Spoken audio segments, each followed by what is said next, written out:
안녕하세요. 이번 영상에서는 문학 미래엔 4-4-4단원 광장이라는 작품에 대해서 보도록 할게요. 이 작품에서 출제되는 문제 유형을 먼저 보도록 하겠습니다. 첫 번째는 남북한의 설득 방식을 묻는 문제이고, 두 번째는 소재의 상징적 의미를 묻는 문제, 그리고 서술상의 특징을 묻는 문제. 이 부분은 서사 갈래에서 반드시 출제되는 문제 유형이라고 할 수 있죠. 그리고 본문 뒤에 있는 광장의 일부를 보기로 제시하고 작가가 나타낸 남북의 상황이 무엇인지 묻는 문제. 본문 뒤에 있는 이 지문을 말하는 거죠. 이 지문, 가와 나에 드러난 남북한의 모습을 묻는 문제가 출제됩니다.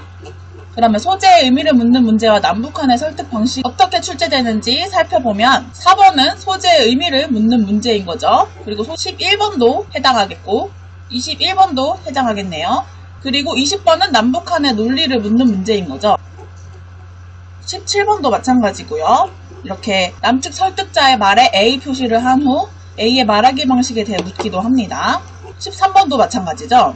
이런 식으로 출제돼요. 이 소설에서 중요한 소재들이 되게 많이 나와요. 광장이랑 밀실도 중요하고 특히 준다고 바다를 마실 수는 없는 일, 이 부분부터 작품 끝까지 엄청 중요한 단어들이 많이 나와요. 여기서 바다는 남한과 북한이 주장하는 이상적 이데올로기를 의미하고 한 사발의 물, 한 잔의 물은 실제 현실을 의미합니다.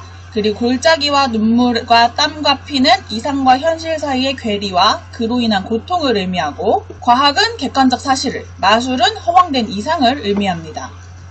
그리고 마술사는 이념의 허상만 내세운 남한과 북한의 권력자들을 의미하죠. 그리고 바다의 난파자는 이데올로기의 허상을 깨달은 인물이고, 그리고 못된 균을 옮기는 것은 지식인들이 다른 사람들을 각성시키는 것을 의미하죠. 마지막 돛대는 삶의 희망과 의지를 의미하고, 대일 언덕 없는 난파꾼은 이념의 갈등 속에서 희생된 사람, 이명준이죠. 그리고 마지막으로 무서운 것은 이데올로기의 허상을 의미합니다. 상징적 의미를 지닌 소재들이 되게 많이 나오죠. 그래서 이 부분 특히 꼼꼼하게 살펴보셔야 합니다. 그러면 표를 통해서 간단하게 정리해 보도록 할게요. 이 작품은 사회소설이자 분단소설이에요. 관념적이고 철학적인 성격을 지니고 있습니다. 왜냐면 관념적이고 철학적인 용어가 많이 나타나기 때문이에요. 주제는 이데올로기의 갈등 속에서 진정한 삶의 방식을 추구하는 인간의 바람직한 모습입니다. 특징은 상징적인 소재를 통해 인물의 삶과 지향점을 암시하고 있다는 것. 전체적으로 주인공이 과거를 회상하는 방식으로 내용이 전개된다는 것. 그리고 부분적으로 의식의 흐름 수법을 활용했다는 것이 특징이 되겠어요. 여기서 광장이랑 밀실의 의미 중요하겠죠. 광장은 집단적이고 사회적인 삶을 상징하고, 북한은 밀실이 없고 광장만 있는 공간이죠. 그리고 밀실은 개인적이고 실존적인 삶을 상징하며, 남한은 광장은 없고 밀실만 있어요. 그래서 이명준은 광장과 밀실이 조화롭게 공존하는 세계, 이념의 대립이 없으며 인간적 교감이 이루어지는 자유로운 세계를 추구하고 있습니다. 이게 곧 이명준이 추구하는 이상적 세계이자 작가가 여기 있는 바람직한 세계에 해당하는 거겠죠. 그래서 이명준은 이러한 조화로운 이상적 세계를 추구하는데, 남한과 북한은 이념의 허상만을 내세워서 이명준은 남한과 북한 어느 곳에서도 진정한 삶을 누릴 수 없다고 생각했기 때문에 중립국을 선택하는 거죠. 그럼 이제 마지막으로 북측과 남측의 설득 전략을 보고 마치도록 할게요. 북측은 자본주의 국가의 부정적인 측면을 제시하며 이명준을 설득합니다. 굶주림과 범죄가 우기된다고 하죠. 그 다음 북한을 선택하였을 때 누릴 수 있는 권리를 제시합니다. 북한은 인민으로 살 수 있는 권리를 자랑스러운 권리라고 말하고,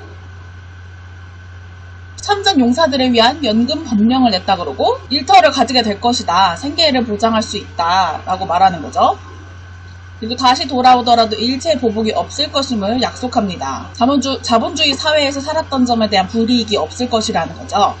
한편 남측은 조국에 호소하고 있어요. 우선 자네는 어디 출신인가? 라고서 출신 지역이 남한임을 내세워서 설득하려고 하죠. 그리고 밖에 나가봐야 조국이 소중한다는 걸 안다 이러면서 조국에 호소하고, 인간이 누리는 자유를 강조해요. 대한민국엔 자유가 있다고.